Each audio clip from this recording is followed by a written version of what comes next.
stretched out like this in the womb for 7 months while my mom hemorrhaged. So I know my worth, I know my strength. I was fighting demons in the womb. You know, and even now, like fighting off vampire demons, dragon demons, insect demons, you know what I'm saying? And, you know, there's a lot of people that are out there with information that, you know, can further elaborate on this kind of stuff, but it's not really my place right now to say, as in to tell you. You know, you guys gotta look this shit up yourself and walk your talk, you know what I mean? And play by the rules. Because that's how it is, you have to play by the rules. Now, you know, because we've given so much, it's like, even myself, like, I'm pretty drained, you know what I mean? Like, you give so much, and I know the rule is you have to have before you give. But what I gave was something that was priceless, you know? I try to give back what my family and my ancestors gave me. Love, you know, and an example, you know, the garden, and, you know, I guess the dream of a parent is for them to be better than they are in what they have accomplished. And even though my parents haven't totally got it, at least they gave me my space to do my thing. Now, you know, I guess right now, me and my girlfriend, you know, because we've given so much, you know, we're pretty depleted, but we still, you know, we're still strong. We have to get strong again. And, you know, I guess in regards to, I guess, satisfying everybody, you know, especially the natives with, you know, the meat eating and the buffalo, and then, you know, the Hindus with not eating meats, there was a clash. And when, I guess, I started getting nightmares and being haunted by the ancestors, because I realized that by eating, you know, like some natives believe that, you know, animals are relatives, but they're not just relatives, they're also the ancestors, because when we die, we incarnate into different beings and entities, so to speak. So while we eat the blood sacrifices, we curse ourselves. So like Quetzalcoatl, back in the day, you know, last time around for the Toltecs, he saw that you know, they're doing the human sacrifices, and he's like, yo, chill out. People are special. You know, they're not vermin, so to speak. You know what I mean?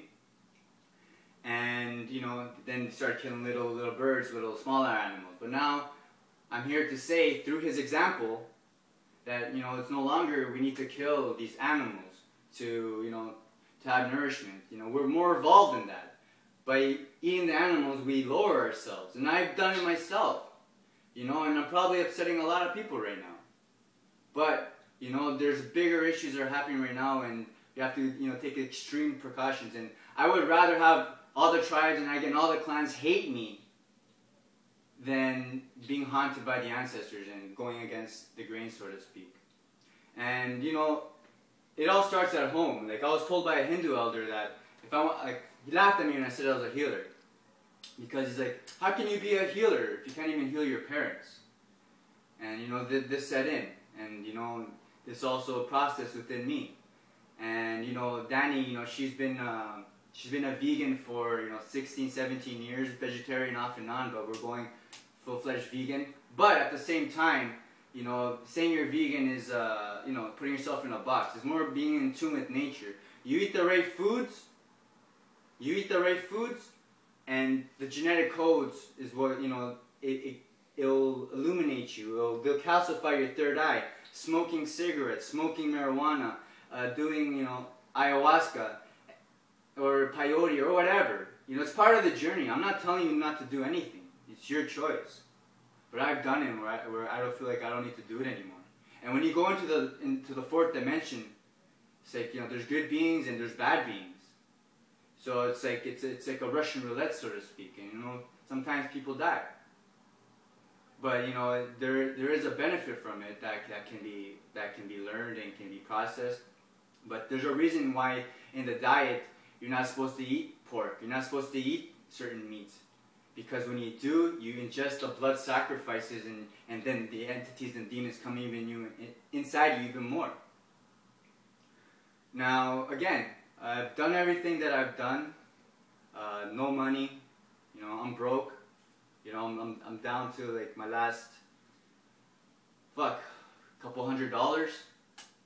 And, you know, right now, I need to get better with my partner. And, you know, like right now we're thinking of going to, you know, go do some organic farming and, you know, give back to the land, so to speak, because there's nothing much I can really say. You know, I've already said it, I've already done it, I've demonstrated it, and no one can take that away from me.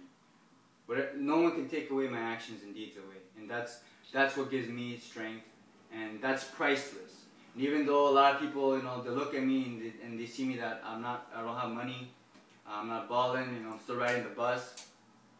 You know, I didn't sell out, and you know, putting up with the ridicule of the people is a choice that I made, and you know, it's a warrior thing. You know, to follow your heart and to follow a great spirit. And as we go along, we're every day we're evolving. And now it's even like with eating meats and stuff. You know, it's survival mode. You know, if you have to eat it, then you have no choice. If you like, for example, if you're an Eskimo, you live in the fucking igloos. Fuck, you have no other choice. But now we're in a position where we're evolving. We have better reason. You know what I mean? To come into ourselves and be who we're supposed to be. Or if, say, that an animal comes, or a scorpion, and tries to sting you, like, are you going to let it sting you, or are you going to off it? You know what I mean? So, will the scorpion be better to the world than you? They say if you kill it, self-preservation. But, you know, there's still a karma that has to be played. You know what I mean? Because once you're in your zone, you know, Mother Nature will respect you. And right now I'm trying to get back into that vibration. And because, you know, like Jack Bauer styles, you know what I mean? I went in, like, you know, he injected the heroin so he can do his mission. I injected the meats, I injected, or sort of speak, figuratively speaking, you know, ate the meat, drank the booze, and I had these entities tie into me to follow through with my mission in the 3D. But now that I've kind of coming to an end to this chapter, you know, now I gotta get back into myself, give back to myself, because, you know, if you can't give to yourself, you cannot give what you do not have. But again, this world and this house and my family that I have, this is my palace. This is my castle. I live the life of a prince. I am the Prince Regent. You know what I'm saying? And 111 Regent Street. You know? It's already written.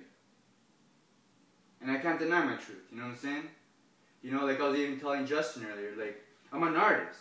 Like, for example, like, I am the master of lances, the master of cups, the master of stones, and the master of swords.